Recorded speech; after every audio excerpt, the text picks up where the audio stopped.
अनिरुद्ध की आवाज़ सुनते ही मिष्टी खुद को रोक ना सकी और रोने लगी। अनिरुद्ध घबराकर खड़ा हो गया। मिष्टी, तुम ठीक हो? मैं अभी घर आ रहा हूँ। अनिरुद्ध उसी समय घर के लिए निकल गया। उसने रमा को फ़ोन करके मिष्टी के पास रहने को कहा। अनिरुद्ध को एक एक पल भारी लग रहा था। उसका मन कर रहा था कि कोई जादू हो और वो तुरंत मिष्टी के पास पहुंच जाए। मिष्टी, आई एम कमिंग। अनिरुद्ध अपने प्राइवेट जेट से जितना जल्द हो सके उतनी जल्दी आया था। फिर भी उसे 1 घंटा लग ही गया। मिष्टी किंग रेसिडेंट के अपार्टमेंट में थी। जब अनिरुद्ध अंदर आया, रमा बाहर हॉल में ही थी। मिष्टी कहाँ है? उसने खुद को कमरे में बंद कर रखा है, खोल ही नहीं रही है। रमा ने चिंतित होकर कहा। अनिरुद्ध और ज्यादा डर गया। उसने अपनी जेब से दूसरी चाबी निकाली और कमरा खोल दिया। मिष्टी कमरे में नहीं थी। अनिरुद्ध दौड़कर बाथरूम में घुसा, जिससे मिष्टी भी चौंक गई। वो बाथटब में थी। वो भी 1 घंटे से पानी भी ठंडा हो चुका था। अनिरुद्ध ने चुपचाप मिष्टी को टॉवल में लपेटा और गोद में उठाकर बाहर ले आया। रमा भी कमरे में आ चुकी थी। उसे देखकर मिष्टी एम्बेरेंस हो गई। मिष्टी, मैं तुमसे बड़ी हूँ। तुम मुझसे अपनी परेशानी बेझिझक शेयर कर सकती हो। जब उसका मन होगा वो आपको बता देगी। अभी आप जा सकती हैं। अनिरुद्ध ने मिष्टी को बेड पर रख दिया। हालात को समझते हुए रमा दरवाजा बंद करके चली गई। अनिरुद्ध ने मिष्टी के ऊपर से टॉवल हटाई। उसकी नाजुक त्वचा ज्यादा देर पानी में रहने से सिकुड़ गई थी, लेकिन सबसे ज्यादा आकर्षित कर रहे थे वो लाल नीले निशान उसकी गोरी त्वचा पर साफ नजर आ रहे थे। अरुण ने देखा मिष्टी की गर्दन पर लव वाइट था। मिष्टी रगड़ रगड़ कर अपनी स्किन भी छील ली थी। मिष्टी उसे लिपट कर फपक फपक कर रोने लगी। अनिरुद्ध ने बिना कुछ पूछे मिष्टी को चादर से लपेटकर बाहों में भर लिया। मैं आ गया हूं ना, तुम्हें कुछ नहीं होगा।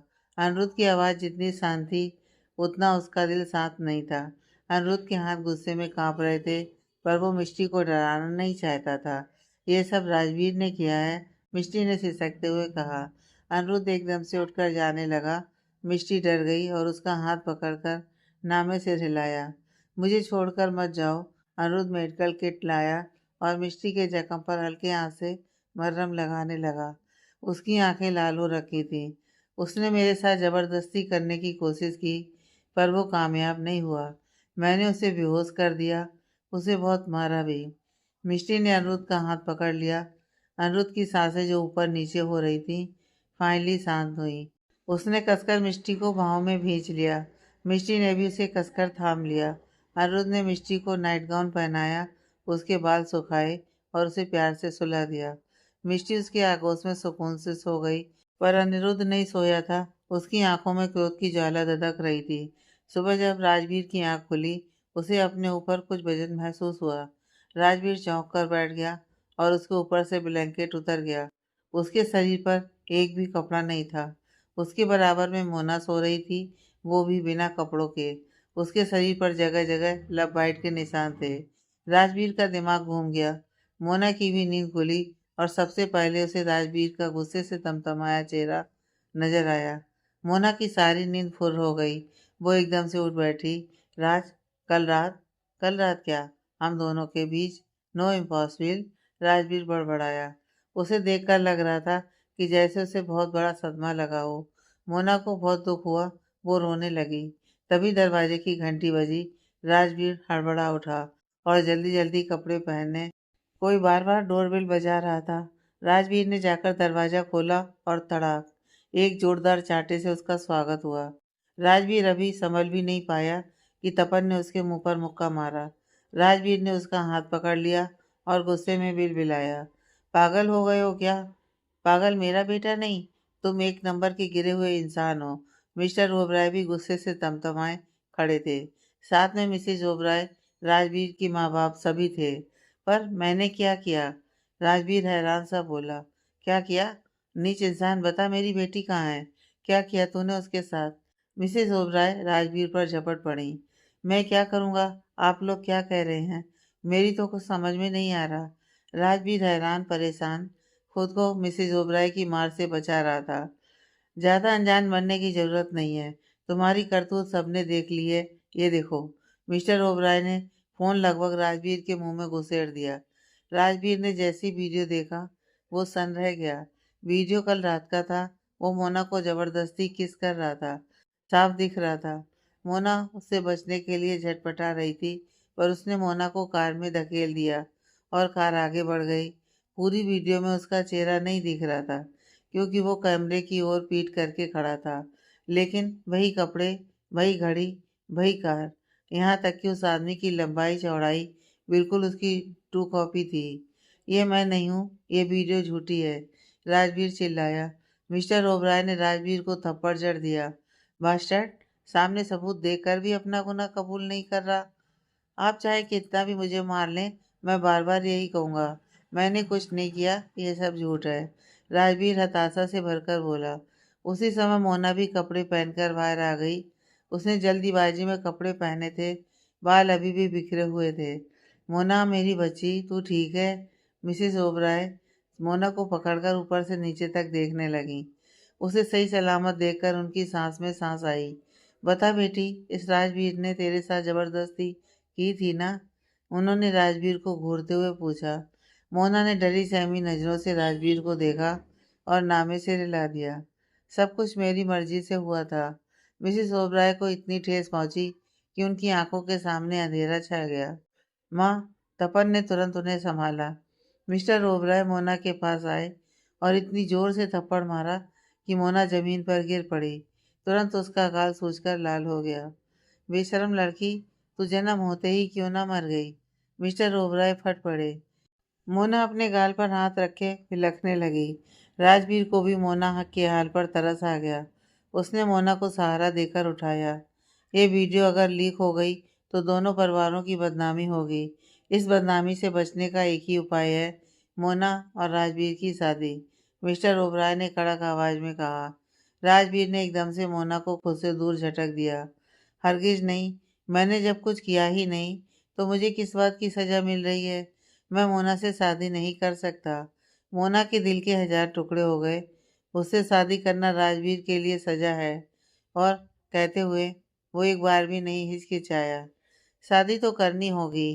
अगर नहीं की तो मैं तुम्हें कोर्ट तक घसीटूंगा, मिस्टर ओबराय ने धमकी दी।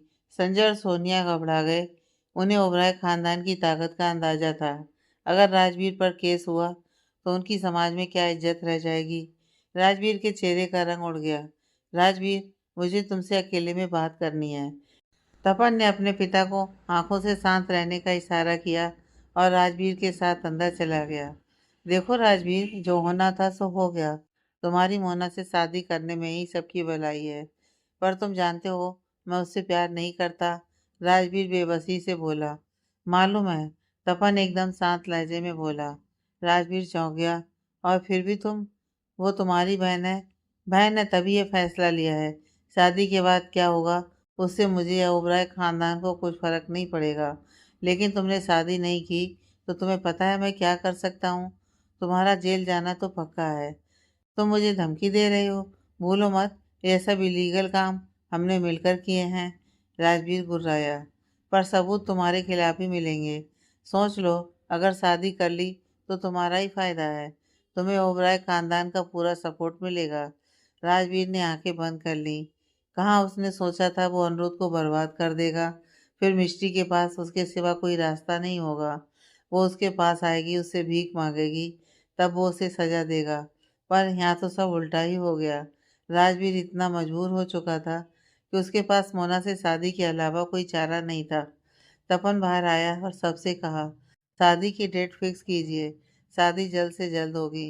मोना की खुशी का ठिकाना नहीं था। आखिर बचपन से उसने यही तो सपना देखा था, मिसेस राजवीर राजवंशी बनने का, राजवीर की बीवी बनने का। राजवीर के माँ बाप को भी यही सही लगा। तपन अपने परिवार को लेकर निकल गया। उसके माता पिता दूसरी कार में थे और वो मोना के साथ, उसे मोना से बात करनी थी। अब सच सच बताओ, ये तुम्हारा किया धरा था ना, उस अनिरुद्ध के साथ मिलकर?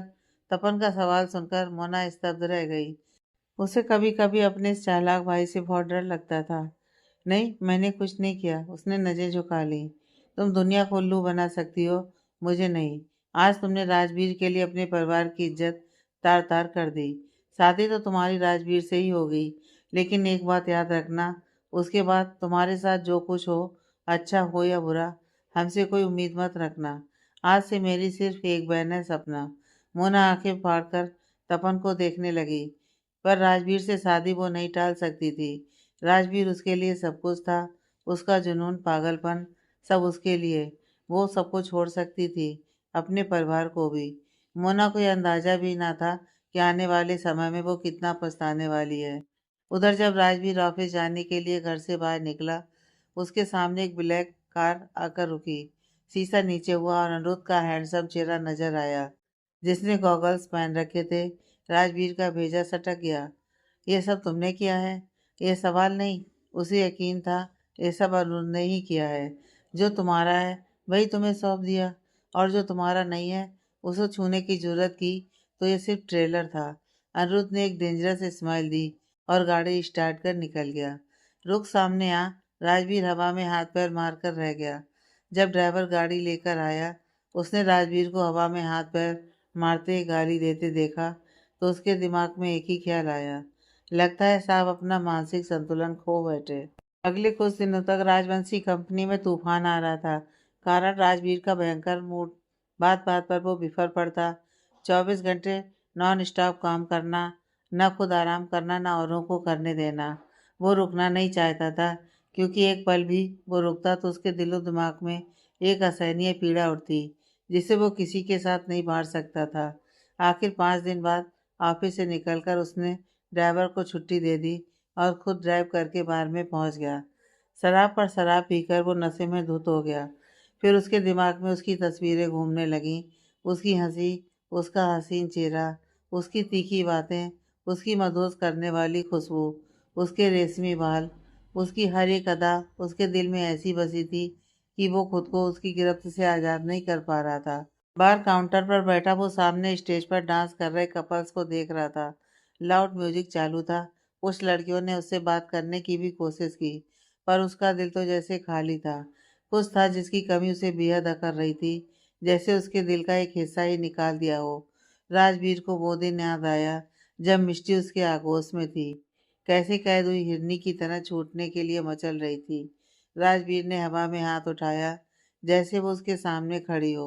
वो फिर उसे छूना चाहता था, उसे महसूस करना चाहता था। तभी किसी ने उसका नाम पुकारा। राजवीर ने धुंधली नजरों से देखा, किसी ने उसे खड़ा किया। उसका स्पर्श कोमल था। राजवीर उसके आलिंगन में गिर गया, बहुत नाजुक। राजवीर ने धीरे से उसकी कमर पर हाथ फिराया। मोना शर्म से लाल हो गई। राज, तुमने इतनी पी क्यों है? चलो। राजवीर को कोई बोलता हुआ महसूस हुआ, पर उसे आवाज भी मिष्टी की सुनाई दे रही थी और उसे दिखाई भी मिष्टी ही दे रही थी। मिष्टी, उसने उसे गले लगा लिया। मोना की सारी खुशी काफूर हो गई। उसे बहुत बुरा लगा, फिर भी उसने राजवीर को संभाला और बाहर ले आई। उसने राजवीर को कार की पिछली सीट पर बिठाया और खुद ड्राइव करके राजवीर के विला तक पहुंची। ये वही विला था जो अनिरुद्ध ने मांग लिया था, लेकिन उसके बाद अनिरुद्ध ने वापस ये विला बेच दिया था। राजवीर ने फिर इसे खरीद लिया। अनिरुद्ध राजवीर की कोई चीज नहीं रखना चाहता था, उसे तो बस राजवीर को सबक सिखाना था। राजवीर की खासियत थी, आसानी से कोई चीज उसे पसंद नहीं आती थी, और अगर आ जाती तो वो उसे पाकर रहता था, किसी भी कीमत पर। फिर मिष्टी तो एक इंसान है, क्या राजवीर उसे अपने दिल से निकाल पाएगा? आज मिष्टी अनिरुद्ध के साथ है। अगर कल को अनिरुद्ध ने मिष्टी को छोड़ दिया तो राजवीर उसे पाने के लिए क्या नहीं करेगा। मोना का दिल इस ख्याल से ही कांप उठा था। मोना राजवीर को उसके कमरे में लाई, उसके जूते उतारकर बेड पर लिटा दिया। राजवीर था कि वो लगातार मिष्टी मिष्टी किए जा रहा था। मोना का दिल भारी हो चुका था। वो बाथरूम में गई और एक गीली टॉवल लेकर आई। राजवीर का मुंह साफ करने के लिए उसके आंसू टप टप बह रहे थे। दिल पर छुरियां चल रही थीं, पर राजवीर को हर जगह मिष्टी दिखाई दे रही थी। उसने अचानक मोना का हाथ पकड़कर खींच लिया। मोना संभल नहीं पाई। राजवीर ने उसे अपने नीचे दबा लिया और बेकाबू होकर उसे किस करने लगा। उसकी आंखों के सामने वो पल घूमने लगे जब एंगेजमेंट के दिन मिष्टी लाल गाउन में किसी राज्य की राजकुमारी की तरह उसके साथ खड़ी थी। उस दिन वो पहली बार दिल से मुस्कराया था। वो बहुत खुश था कि इतनी खूबसूरत इंटेलिजेंट लड़की उसकी बीवी बनेगी। उस पल में जीकर राजवीर ने मोना के दोनों हाथ कसकर पकड़ लिए। मिष्टी, आई लव यू। मोना की आंखें जल उठी। मैं मोना हूँ, मिष्टी नहीं, वो चीखी और राजवीर को धक्का देने लगी। पर राजवीर पर जैसे शैतान सवार था, वो अपने होश में नहीं था। उसने मोना के कपड़े फाड़ दिए। मोना ने दर्द से आंखें बंद कर लीं। सुबह जब राजवीर उठा, उसने अपने बराबर में मोना को देखा। वो बिना किसी भाव के छत को घूर रही थी। चेहरा पीला पड़ गया था। राजवीर के दिमाग में रात की बातें घूम गईं। उसने मिष्टी समझकर मोना के साथ राजवीर ने अपना सिर पकड़ लिया। मुझे हॉस्पिटल ले चलो, मोना ने मरी हुई आवाज़ निकाली। राजवीर चौंक गया। उसने मोना पर से चादर हटाई तो उसकी आंखें फटी की फटी रह गईं। बेड पर बहुत सारा खून था। राजवीर दंग रह गया। उसके दिमाग में सबसे पहले ख्याल आया मिस कैरेज। उसने तुरंत कपड़े पहने, मोना को पहनाए और उसे गोद में उठाकर हॉस्पिटल ले गया। सीधा इमरजेंसी वार्ड में जाकर उसने डॉक्टर से कहा, जल्दी देखिए इसे, इनका मिस कैरेज हुआ है। डॉक्टर ने तुरंत एक्शन लिया और मोना को अंदर ले जाया गया। राजवीर कुछ देर तक खड़ा रहा, फिर कोने में जाकर उसने तपन को खबर कर दी। राजवीर की जिंदगी में उथल पुथल मची थी, इतनी कि उसे समझ नहीं आ रहा था कि उसके साथ क्या हो रहा है। वो सिगरेट निकालकर पीने लगा। कुछ देर बाद डॉक्टर बाहर आई। उन्होंने राजवीर को अजीब नज़रों से देखा। तुम लड़की के क्या लगते हो? राजवीर कोई जवाब ना दे पाया। बॉयफ्रेंड हो? ऐसे कोई बिहेव करता है? इंसान हो या हैवान? उस लड़की के इंटरनल ब्लीडिंग हो रही थी।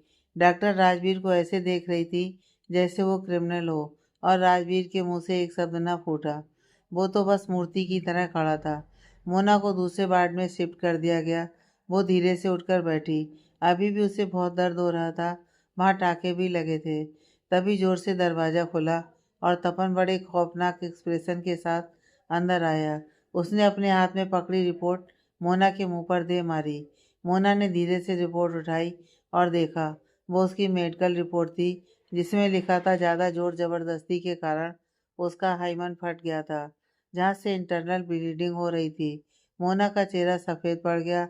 उसकी तपन से नज़र मिलाने की हिम्मत नहीं हुई। तपन भी कुछ न बोला।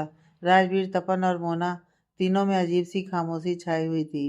सबके मन में अंतर्द्वंद चल रहा था। उनके बीच एक ऐसी खाई पनप चुकी थी जो समय के साथ और गहरी होने वाली थी। वो किसी अंधेरी जगह पर बंद थी। उसके हाथ पैर बंधे हुए थे। उसे नहीं पता था वो कब से इस हाल में है, किसने उसे बंद कर रखा है। कुछ देर बाद दरवाज़ा खुला। एक लंबा सा लड़का अंदर आया। वो तपन था। क्या चाहते हो? क्यों मुझे बंद कर रखा है? वो चीखी और वो हंसने लगा उसकी बेचारगी पर। तुम्हारे पास दो रास्ते हैं, या तो अनिरुद्ध को मेरे हवाले करने में मेरा साथ दो, या फिर हाँ हाँ। अपनी बात अधूरी छोड़कर वो फिर हंसने लगा था। वो सहम चुकी थी, पर अनिरुद्ध को धोखा तो वो सपने में भी नहीं देती। जो करना है कर ले, मैं अनिरुद्ध को कुछ नहीं होने दूंगी। ठीक है, ये भी ठीक है। वो उसी तरह हंसता हुआ चला गया। अगले दिन जब उसकी आंख खुली, वो एक बेड पर पड़ी थी। उसके हाथ पैर बंधे हुए थे। आ, वो जैसे ही चिल्लाई, उसकी आवाज़ ही ना निकली। मिष्टी तड़प उठी। एक बार फिर तपन अंदर आया। उसके पीछे डॉक्टर भी थी। ज़्यादा फड़फड़ाने की ज़रूरत नहीं है, तुम अब कभी नहीं बोल पाओगी। तुम्हारी जुबान निकाल दी गई है। तपन किसी हैवान की तरह बोला। मिष्टी रोती रही। वो तपन पर झपटना चाहती थी, पूछना चाहती थी क्यों उसके साथ जानवर जैसा सलूक किया जा रहा है। क्यों? ए डॉक्टर, इंजेक्शन लगा इसे। डॉक्टर मिष्टी के पास आया और इंजेक्शन लगते ही मिष्टी ना चाहते हुए भी गहरे अंधकार में डूब गई। मिष्टी हाँफते हुए उठ बैठी। उसका शरीर पसीने से भीग गया था। उसकी हलचल से अनिरुद्ध भी उठ गया। मिष्टी, मिष्टी अनिरुद्ध के सीने से लगकर रोने लगी। उसने मेरी जुबान निकाल दी। उसने मुझे गूंगा कर दिया। वो सिसकते हुए बोली जा रही थी। अनिरुद्ध उसकी पीठ थपथपा रहा था। कोई बुरा सपना देखा? मिष्टी एकदम से उससे अलग हो गई। सपना नहीं, हकीकत है ये। तुम सिर्फ डरी हुई हो। वो पानी पियो। अनिरुद्ध ने टेबल से पानी उठाकर मिष्टी को दिया। मिष्टी ने पानी पीकर शून्य भाव से कहा, तुम्हें पुलिस ने ड्रग्स स्मगलिंग केस में पकड़ लिया और तुम्हें फांसी की सज़ा मिली थी। मैंने कोई लीगल काम कभी किया नहीं और ना करूँगा। और रही बात फांसी की, तो वो तब तक नहीं हो सकती जब तक मैं खुद अपना गुनाह कबूल ना कर लूँ। चलो, अब सब भूल जाओ। कुछ नहीं हुआ। यह सब बुरा सपना था। अनिरुद्ध ने मिष्टी से पानी का गिलास लेकर रखा और उसे लिटा दिया। पर मिष्टी बुदबुदा रही थी। तुमने कबूल किया। उसे याद आया उस हादसे के बाद वो राजवीर को अपना पति मानती थी। उसे लगा उसकी कोख में जो जुड़वा बच्चे हैं वो राजवीर के हैं। लेकिन राजवीर जब भी आता उसे टच भी नहीं करता, बल्कि दूर से उसकी फोटो लेकर चला जाता। उसे लगता था चलो राजवीर को अपने बच्चों की फिक्र तो है। पर अब सब समझ आ रहा था, वो फोटो खुद देखने के लिए नहीं, बल्कि जेल में कैद अनिरुद्ध को दिखाने के लिए खींचता था, उसे ब्लैकमेल करने के लिए। इसलिए अनिरुद्ध ने ऐसा गुनाह कबूल किया जो उसने कभी किया ही नहीं। कैसा कठपुतली की तरह नचाया था राजवीर ने उसे। अनिरुद्ध मिस्ट्री के पास अभी लेटा था कि मिस्ट्री उसके सीने से लगकर सिसकने लगी। अनिरुद्ध अब घबरा गया। मिस्ट्री ऐसा बर्ताव कभी नहीं करती थी। जरूर कुछ तो सीरियस था। उसने मिस्ट्री का चेहरा देखना चाहा, पर मिस्ट्री ने उसे और कसकर पकड़ लिया। मैं जो कह रही हूँ वो सच में हुआ था। तुम विश्वास क्यों नहीं कर रहे? अनिरुद्ध उसे समझाने वाला था, ऐसा नहीं होता। तभी मिस्ट्री ने कुछ ऐसा कहा जिसे सुनकर वो बुरी तरह हिल गया। मैंने एक बार बहुत लंबा सपना देखा था। वो सपना एकदम हकीकत जैसा था। अनिरुद्ध ने मिस्ट्री को अपनी गोद में बिठा लिया। वो उसके आगे बोलने का इंतजार करने लगा। सपने में मेरी शादी राजवीर से हुई थी। मैं राजवीर के लायक बनने की पूरी कोशिश करती। उसके लिए मैंने पियानो बजाना सीखा, खाना बनाना, पेंटिंग करना, डांस करना, बहुत कुछ। मैं उसका दिल जीतना चाहती थी। अनिरुद्ध की पकड़ मिष्टी पर कस गई। अब किसी भी पति को ये अच्छा नहीं लगेगा कि उसकी वाइफ सपने में किसी और की पत्नी थी। मिष्टी को पता था अनिरुद्ध को अच्छा नहीं लग रहा, पर आज वो सब कुछ उसे बताना चाहती थी। पर चाहे मैंने कितनी ही कोशिश की, उसने कभी मुझे नहीं देखा। न हमारे बीच पति पत्नी का कोई रिश्ता था। बाद में मुझे पता चला राजवीर का मोना के साथ अफेयर था। वो उसी से प्यार करता था। आई डोंट नो उसने मुझसे शादी क्यों की, पर मैं उससे अलग होना चाहती थी। अनिरुद्ध की पकड़ थोड़ी ढीली हुई। बहुत कुछ मैं भूल चुकी हूँ, लेकिन इतना याद है कि उसके बाद मैं तुमसे प्यार करने लगी। हम दोनों एक साथ रहना चाहते थे, और तुमने राजवीर से कुछ डील की थी जिससे वो मुझे डाइवोर्स देने के लिए तैयार हो गया। अनिरुद्ध उसके बालों से खेल रहा था। उसका मूड अब थोड़ा ठीक हो गया था। सब कुछ सही चल रहा था कि मेरा एक्सीडेंट हो गया। अनिरुद्ध के हाथ रुक गए और तुम्हें जेल हो गई। उसके बाद पता नहीं कैसे मैं तुम्हारे साथ बिताए सभी पल भूल चुकी थी।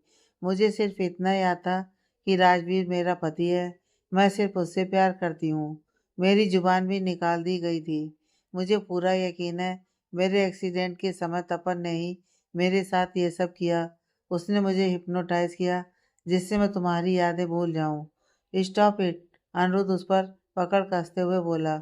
उसके बाद मैं प्रेग्नेंट हुई। जुड़वा बच्चे थे, हमारे बच्चे, लेकिन वो कभी इस दुनिया में ना आ सके। मैं उन्हें नहीं बचा पाई। अनिरुद्ध, नहीं बचा पाई। मिस्ट्री की आंखों से आंसू बहने लगे। उसे आज भी वो दर्द महसूस होता था। बस अब और मत बोलो। अनिरुद्ध को भी पता नहीं क्यों तकलीफ हो रही थी, जबकि यह तो सिर्फ सपना था। मैं एक खंडर फैक्ट्री में तड़प तड़प कर मर गई।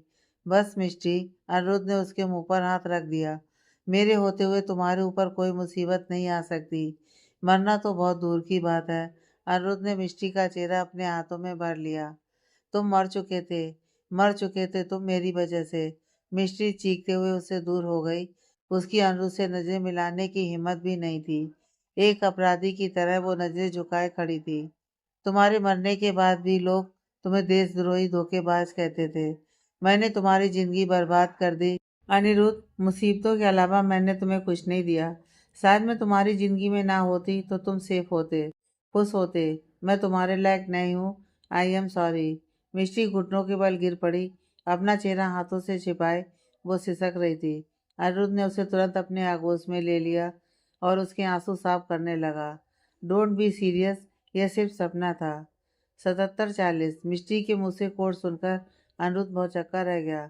तुम्हें कैसे पता? तुम जानती हो ये क्या है? अनिरुद्ध के चेहरे पर परेशानी के भाव आ गए। मैं नहीं जानती, और ये नंबर राजवीर ने बोला था तुम्हारी फांसी के बाद। मिष्टी को आज भी वो समय याद है। मोना को भाव में भरकर वो किसी से फोन पर बात कर रहा था। बहुत कुछ दिख रहा था वो उस दिन। राजवीर, इम्पॉसिबल, वो कैसे जान सकता है? वो कहीं तपन से तो बात नहीं कर रहा था? मतलब तपन भी जानता था? मिष्टी बुदबुदाई और अनिरुद्ध को पकड़कर पूछा, ये 7740 क्या है? मेरी सीक्रेट टीम का कोड, मेरी हर टीम मेंबर का स्पेशल नंबर है। मेरे और एस के सिवा इसे कोई नहीं जानता। तुम्हें कैसे मालूम? अनिरुद्ध बहुत हैरान था। यह टीम करती क्या है? मिष्टी ने पूछा। स्टीवन, इनमें से एक है बहुत इंपॉर्टेंट मेंबर। स्टीवन, मिष्टी को नाम को सुना हुआ लगा। ये हैकर? अनिरुद्ध की आंखें बड़ी हो गईं। यह छोटी बात नहीं थी। यह एक सीक्रेट टीम थी जिसकी जानकारी किसी के पास नहीं थी। तो क्या मिष्टी जो कह रही है वो सच है? सच में उनके साथ ये सब हुआ? मैंने कहा ना, मैं सच बोल रही हूँ। तपन और राजवीर बहुत बुरे हैं, बहुत खतरनाक। उन दोनों ने मिलकर हमें मार डाला।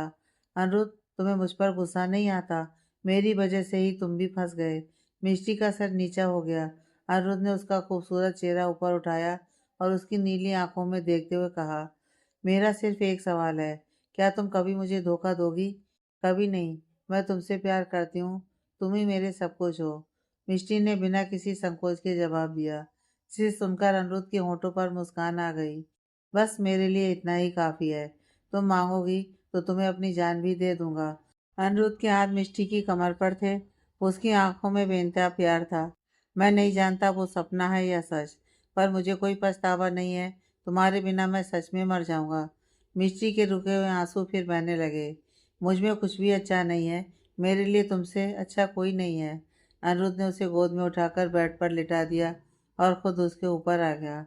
तुम बहुत बार सपने में राजवीर का नाम लेती थी। अनिरुद्ध ने मिष्टी के बिल्कुल करीब आकर धीरे से कहा। क्या देखती थी सपने में? अनिरुद्ध की गहरी काली आंखें जब उसे करीब से देख रही थी, मिष्टी थोड़ा नर्वस हो गई।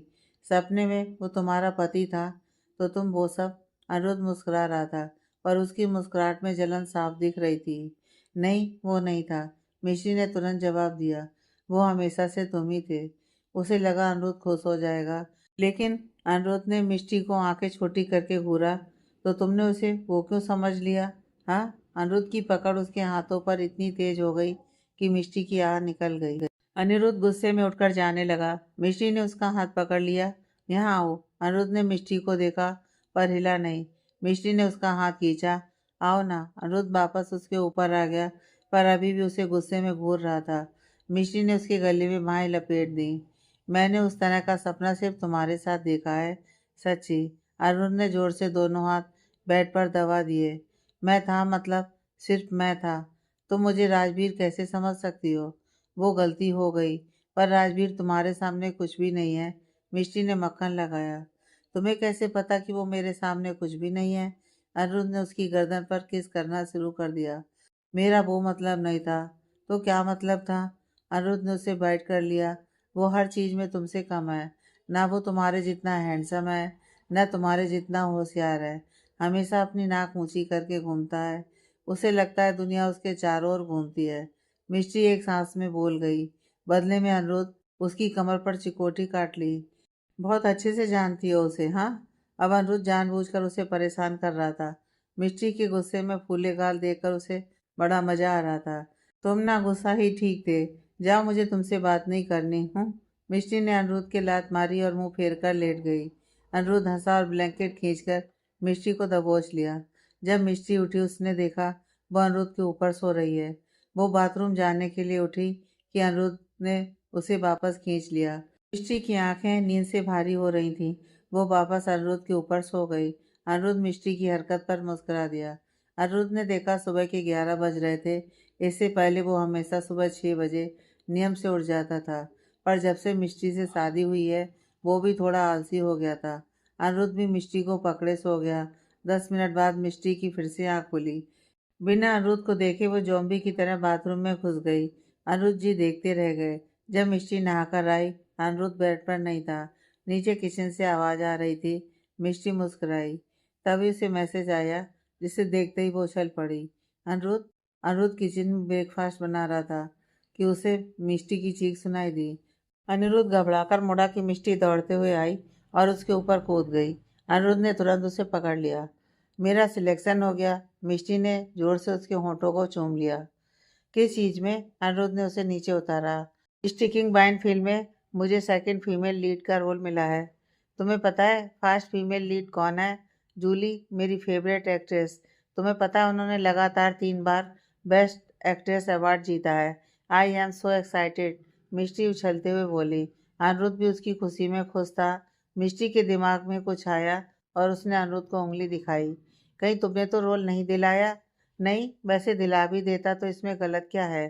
तुम मेरी वाइफ हो। अनिरुद्ध ने मिष्टी को कमर से पकड़कर खींचा। मैं अपनी काबिलियत पर सफलता हासिल करना चाहती हूँ।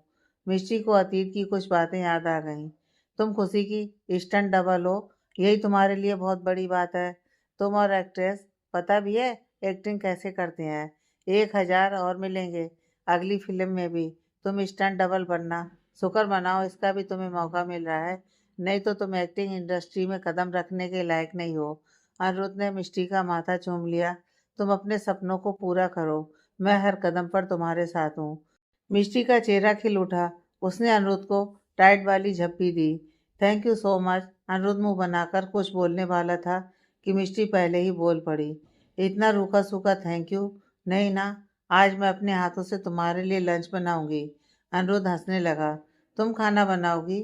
मिष्टी ने अनिरुद्ध को आंखें बड़ी करके घूरा। तुम्हें क्या लगता है मुझे खाना बनाना नहीं आता? Just you wait mister Aniruddh, तुम्हें उंगलियां ना चटा दी तो मेरा नाम मिष्टी नहीं। आपके हाथ का खाना तो वैसे भी मैं उंगली चाट कर खाऊंगा मेरी जान। अनिरुद्ध ने मिष्टी की नाक खींच ली। मिष्टी हंस पड़ी। टेस्टी खाना खाने के लिए मेरे पति देव को पत्नी साहिबा के साथ सुपरमार्केट चलना होगा। जो हुक्म मेरे आका। अनिरुद्ध ने सिर झुकाकर अदब किया। दोनों पति पत्नी हल्का सा ब्रेकफास्ट करके सुपरमार्केट के लिए निकल गए। मिष्टी ने मास्क लगा रखा था क्योंकि अब वो काफ़ी फेमस थी और अपने प्राइवेट मूवमेंट्स में वो किसी की दखलंदाजी नहीं चाहती थी। मिष्टी आगे आगे चल रही थी, अनिरुद्ध पीछे कार्ट लेकर। जो सामान उसे चाहिए था वो सब वो कार्ट में डालती जा रही थी। सब लोगों की नज़र रह रहकर इस खूबसूरत कपल पर जा रही थी। जब दोनों कैश काउंटर पर आए, वहाँ एक मिष्टी की उम्र की ही लेडी थी। अनिरुद्ध ने बिल पेमेंट किया। मिष्टी बैग्स उठाने वाली थी कि अनिरुद्ध ने पहले ही उठा लिए और एक हाथ से मिष्टी को पकड़कर अपने करीब कर लिया। मिष्टी ने शर्माकर उसे धक्का दिया। अनिरुद्ध, बिहेव योरसेल्फ, ये पब्लिक प्लेस है। तो क्या हुआ, मैं किसी से डरता हूँ? तुम मेरी बीवी हो, अनिरुद्ध ने उसके कान में कहा और दोनों खिलखिलाते हुए निकल गए। कैश काउंटर वाली लड़की उन दोनों को तब तक देखती रही जब तक वो आंखों से ओझल ना हो गए। कितना रोमांटिक कपल है, लड़की ने गहरी आह भरी और वापस अपने काम में लग गई। घर आकर अनिरुद्ध मिष्टी की मदद करने किचन में घुसा तो मिष्टी ने उसे बेलन दिखा दिया। नो वे, तुम जाकर अपना काम करो। तुम यहाँ रहोगे तो मेरा सरप्राइज एलिमेंट खराब हो जाएगा। अनिरुद्ध जी बीबी की डांट सुनकर अपने स्टडी रूम में चले गए। काम तो उसे था, उसने यश को फोन करके बुलाया। यश जब घर में एंटर हुआ, बहुत ही लजीज महक पूरे घर में फैली थी, लेकिन यश बाबू को भी किचन से भगा दिया गया। अनिरुद्ध और यश ने सीक्रेट टीम के बारे में डिस्कशन किया। लंच रेडी होने पर मिष्टी ने दरवाजे पर नॉक किया। यश तो खाने की तारीफ करते नहीं थक रहा था। अनिरुद्ध ने भी रोज से ज़्यादा खा लिया था। बॉस, आप बहुत लकी हो। भाभी कितनी खूबसूरत हैं और खाना भी कितना टेस्टी बनाती हैं। जरूर आपने 3 जन्मों तक तपस्या करी होगी। अनिरुद्ध मुस्कुरा दिया। वो भी यही सोचता था। डिनर भी करके जाना आज। मैं डिनर में चाइनीज़ क्यूजीन बनाऊंगी। यश तो तैयारी था। शाम को 7 बजे उन्होंने डिनर किया। उसके बाद यश चला गया। मिष्टी और अनिरुद्ध सोफे पर बैठे हॉरर फिल्म देख रहे थे। मतलब देख तो मिष्टी रही थी, पर अनिरुद्ध उसका साथ दे रहा था। तभी मिष्टी को मनीष का फोन आया, जिसे देखते ही मिष्टी का मुंह फूल गया। जरूर इन्हें स्टिंगिंग बैंड फिल्म के बारे में बात करनी होगी। अनिरुद्ध ने मिष्टी को अपनी गोद में खींच लिया और फोन उठाने का इशारा किया। मिष्टी ने फोन स्पीकर पर डाल दिया। मिष्टी, उधर से मनीष जी बड़े भावुक होकर बोले, जैसे उन्हें मिष्टी की कितनी याद आ रही हो। पर मिष्टी अब इस जाल में नहीं फंसने वाली थी। फोन क्यों किया, उसने सर्द आवाज में कहा। अभी भी वो फिल्म देख रही थी। फिल्म में बहुत इंटरेस्टिंग सीन चल रहा था, जिस कारण वो मनीष की बात नहीं सुन पाती। जब सीन खत्म हुआ उसने टेबलेट बंद किया। अनिरुद्ध के चेहरे पर काले बादल छाए थे। अब क्या कह रहे थे? मैंने सुना नहीं। मनीष गुस्से में 2 पल बोल नहीं पाया। तुम क्या कर रही थी? मैं यहाँ इतनी ज़रूरी बात कर रहा हूँ। फिल्म देख रही थी। अगर आपको कुछ नहीं बोलना तो मैं रखती हूँ। रुको, मैं कह रहा था राजवीर मुझसे मिला था। वो तुम्हें बहुत पसंद करता है। मिष्टी को अब समझ आया अनिरुद्ध के एक्सप्रेशन इतने खतरनाक क्यों हो रखे हैं। तो मैं क्या करूं? क्या करूं का क्या मतलब है? राजवीर की उस लड़की मोना से शादी हो, इससे पहले तुम राजवीर से सुलह कर लो। मुझसे ज्यादा तो आपको राजवीर पसंद है, आप ही उससे शादी कर लो ना। मिष्टी, मैं बाप हूँ तुम्हारा। ओह, तो आप जानते हैं कि आप मेरे बाप हैं? मनीष थोड़ा सहम गया। उसने अपना लहजा बदल लिया। देखो मिष्टी, तुम चाहे कुछ भी कहो, हम दोनों खून के रिश्ते से बंधे हैं। मैं तुम्हारे भले के लिए सब कर रहा हूँ। आपको मेरे लिए कोई तकलीफ उठाने की जरूरत नहीं है। तुम उस किंग एंटरटेनमेंट कंपनी पर कूद रही हो ना। राजवीर चाहे तो एक झटके में उखाड़ फेंकेगा उस दो कौड़ी की कंपनी को। घर आ जाना डिनर के लिए। मैं नहीं, दादाजी का ऑर्डर है। मिश्री ने गुस्से में फोन ही काट दिया। पूरी कोशिश कर रहे हैं ये तुम्हें राजवीर से मिलाने की। अनिरुद्ध ने मिष्टी को सोफे पर धकेल दिया। तुम क्यों जल रही हो? मैं तो सिर्फ तुम्हारी हूँ। मिष्टी ने मुस्कुराकर अपनी बाहें अनिरुद्ध के गले में डाल दी। मैं कहाँ जल रहा हूँ? अच्छा जी। मिष्टी हंसने लगी, जैसे उसे सब पता है। अनिरुद्ध ने डेविल स्माइल दी, जिसे देखकर मिष्टी के दिमाग में खतरे की घंटियां बजने लगीं। मुझे ना नींद आ रही है, गुड नाइट। वो उठकर जाने लगी कि अनिरुद्ध ने एक झटके से उसे गुंडे की तरह कंधे पर उठा लिया। मेरी नींद उड़ाकर खुद को नींद आ रही है? मिष्टी हाथ पैर मारने लगी। यू बास्टर्ड, मैं तुमसे बात नहीं करूंगी। छोड़ो मुझे। मिष्टी की डांट के बीच दरवाजा बंद हो गया। अगली सुबह मिष्टी सुबह से अनिरुद्ध को इग्नोर कर रही थी, पर ज़्यादा देर नाराज न रह सकी, क्योंकि अनिरुद्ध ने ब्रेकफास्ट भी बनाया और वैसे भी उन्हें उसकी शूटिंग की वजह से काफ़ी दिन दूर रहना था। अनिरुद्ध ने मिष्टी को दादाजी के घर के बाहर छोड़ दिया। निकलने से पहले मिष्टी ने अनिरुद्ध की ओर देखा। अनिरुद्ध ऐसे रिएक्ट कर रहा था जैसे वो विदेश में रहने जा रही हो। खाना टाइम पर खा लेना, हाँ, और ज़्यादा देर काम मत करते रहना। घर जाकर आराम भी करना। हाँ, ठीक है, मैं चलती हूँ। अब की बार मिस्टर अनिरुद्ध ने हाँ नहीं किया।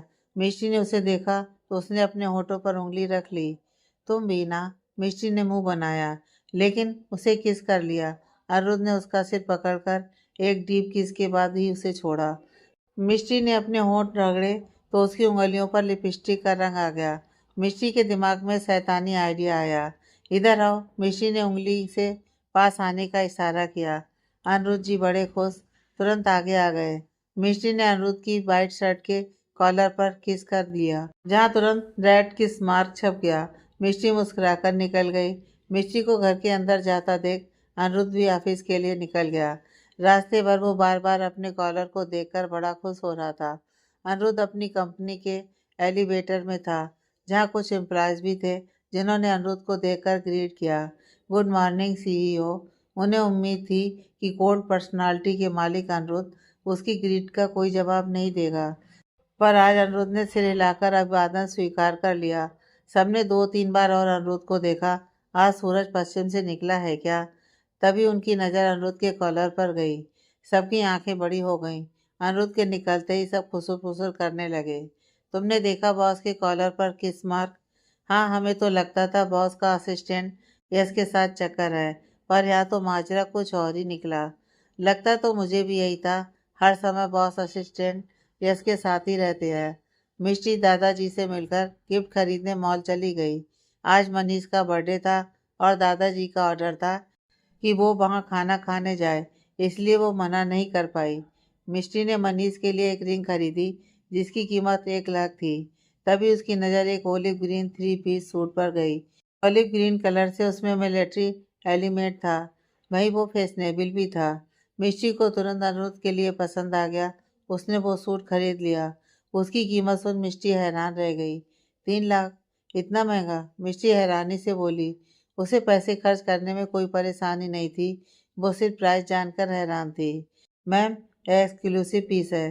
शहर में सिर्फ 3 मॉल में एक एक पीस ही आया है, सेल्स गर्ल ने बताया। मिष्टी ने सूट खरीद लिया। उसके बाद वो दादाजी को पिक करते हुए मनीष के घर की ओर निकल गई। मिष्टी, अपने डैड से ढंग से बात करना। जो भी हो, वो तुम्हारा पिता है, दादाजी ने मिष्टी को समझाया। डोंट वरी दादाजी, मिष्टी ने मुस्कुराकर उन्हें तसल्ली दी। जब वो लोग पहुंचे, मनीष अपनी पत्नी तेजू और बेटी खुशी के साथ बाहर खड़ा उनका इंतजार कर रहा था। मिष्टी और दादाजी कार से उतरकर बाहर निकले।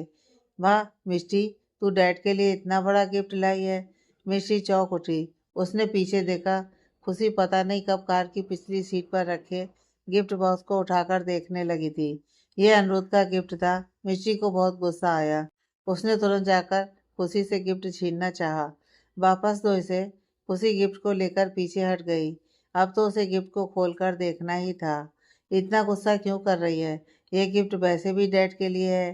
कहते हुए खुशी गिफ्ट लेकर मनीष के पीछे छिप गई। उसने बॉक्स को बैग से निकाला। ये डैड के लिए नहीं है, वापस दो इसे। मिष्टी ने गिफ्ट बैग खींचने की कोशिश की। खुशी छोड़ने को तैयार नहीं थी। उसने जल्दी से पैकेजिंग फाड़नी चाही। मिष्टी की आंखें सर्द हो गई। उसने खुशी का हाथ जोर से पकड़ा कि उसकी पकड़ गिफ्ट बॉक्स से छूट गई। मिष्टी ने जल्दी से कपड़े वापस बैग में डाल दिए। खुशी धड़ाम से नीचे गिर पड़ी। उसका सिर नीचे फर्श पर टकरा गया। मिष्टी हैरान थी। उसने सिर्फ हाथ पकड़ा था, धक्का नहीं दिया था। खुशी जानबूझकर गिरी थी।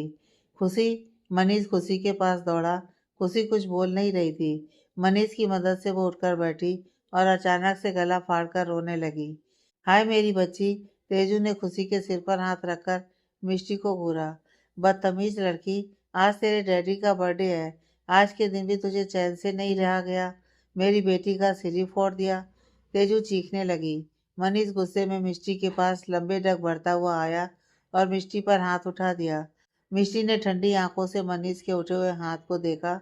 इससे पहले मनीष का हाथ मिष्टी को छू भी पाता, दादाजी ने उसे धक्का दे दिया। अकल घास चरने गई है क्या तेरी? अपनी बेटी पर हाथ उठाएगा? दादाजी गुस्से में लाल हो गए। बाबूजी, आप हमारे साथ अन्याय नहीं कर सकते। सबने देखा कैसे मिष्टी ने खुशी को धक्का दिया, फिर भी आप इस बिगड़ैल लड़की की साइड ले रहे हैं। तेजू मिष्टी को उंगली दिखाकर बोली, जैसे उन पर कितना बड़ा जुल्म हो रहा है। इसे बिगाड़ना बंद कीजिए बाबूजी। मनीष भी तेजू का साथ देते हुए बोला।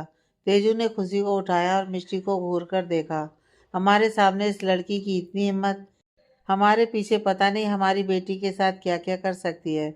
मनीष पूरी तरह इस बात से सहमत था। तेजू की बातों ने आग में घी डालने का काम किया। मिष्टी ने सबकी तरफ सर्द निगाहों से देखा। मैंने कुछ नहीं किया। मैंने इसे धक्का नहीं दिया। तुम्हारे कहने का मतलब क्या है? मैं खुद गिर गई? खुशी ने आंसुओं भरी आंखों से कहा। पहले तूने मेरी बेटी को धक्का मारा और अब मासूम बन रही है। तेजू गुर्राई। मैं तो सिर्फ देखना चाहती थी तू डैडी के लिए क्या गिफ्ट लाई है। इसमें इतना भड़कने की क्या जरूरत थी? खुशी सिसकते हुए बोली, यह गिफ्ट तुम्हारे डैडी के लिए नहीं है। मिष्टी ने हमारे नहीं, तुम्हारे डैड कहा। मनीष के एक्सप्रेशन बदल गए। मिष्टी ने मनीष की तरफ देखा। उसकी आंखों में आंसू आ गए थे, लेकिन उसने उन्हें बहने की इजाज़त नहीं दी। पहली बात तो यह कि मैंने इसे धक्का नहीं दिया, और दूसरी बात, आप मुझे अपने पिता जैसे बिल्कुल नहीं लगते।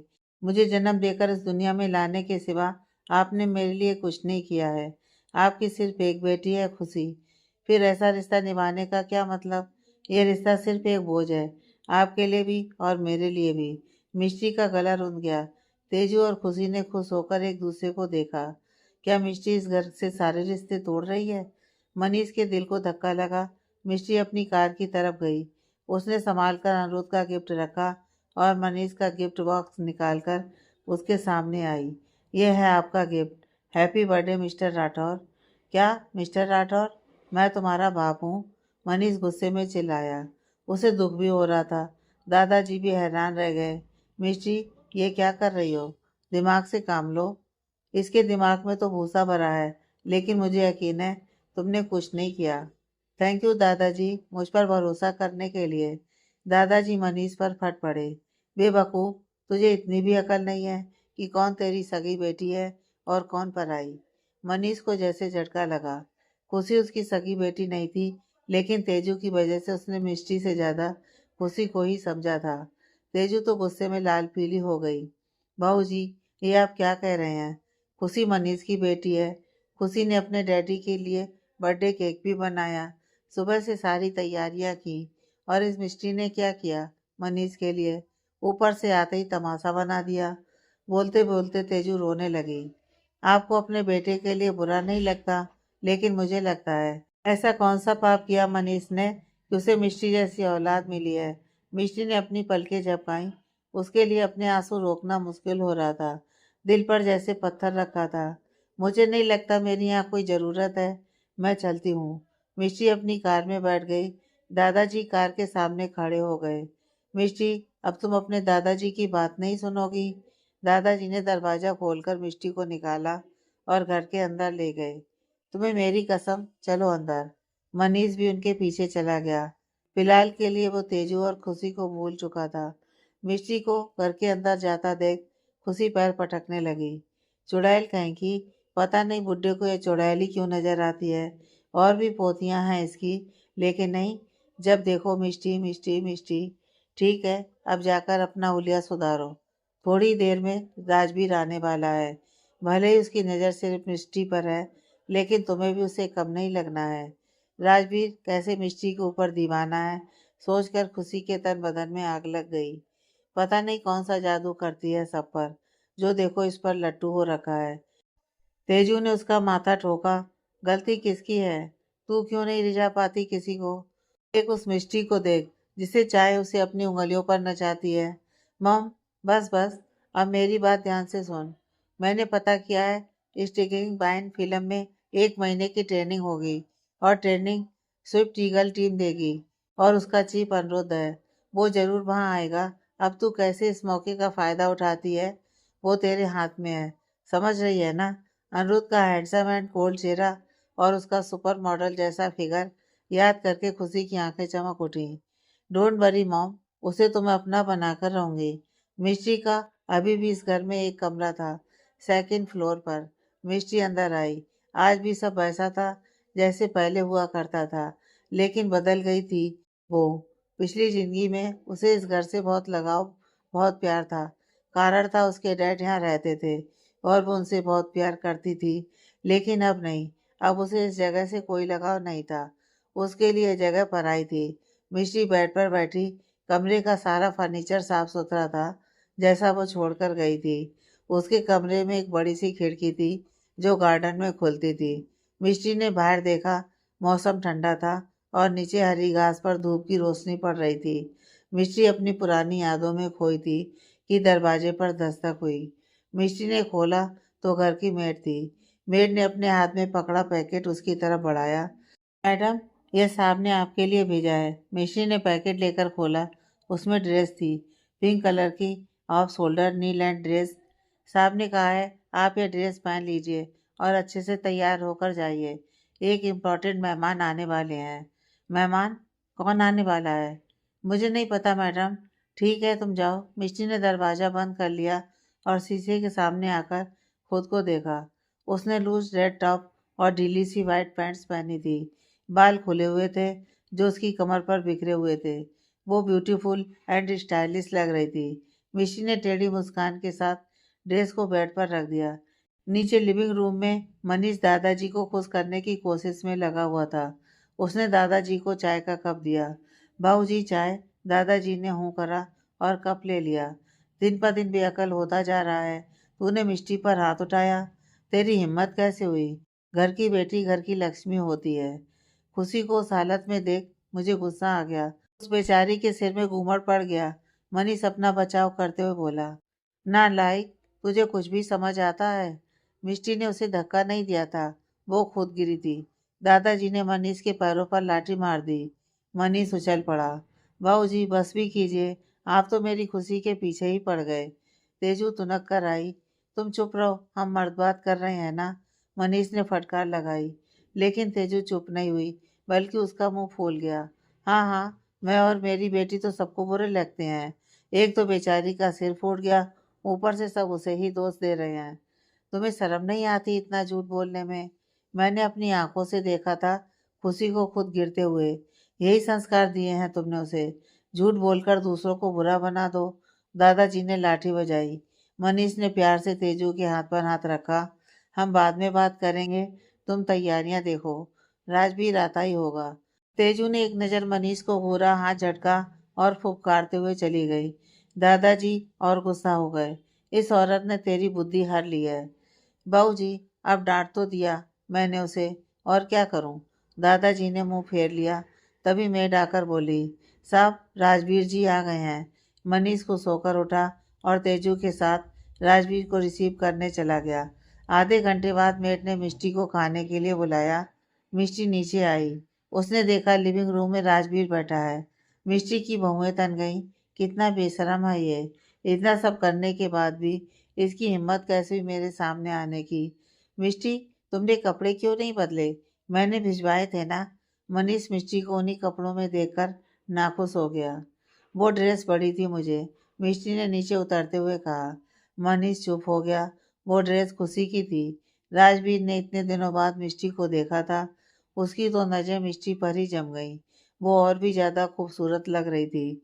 गाल गुलाबी हो रखे थे। राजवीर ने देखा मिष्टी पहले से ज्यादा हेल्थी लग रही थी। शायद अनिरुद्ध बहुत ध्यान रखता है। ये विचार आते ही राजवीर का दिल दहक उठा। लॉन्ग टाइम नो सी। राजवीर ने होठों पर ठंडी मुस्कान बिखेरते हुए कहा। इंडीड, सुना है तुम्हारी शादी हो रही है, तुम्हारे बचपन के प्यार से। Congratulations mister Rajveer. आगे की कहानी नेक्स्ट पार्ट में।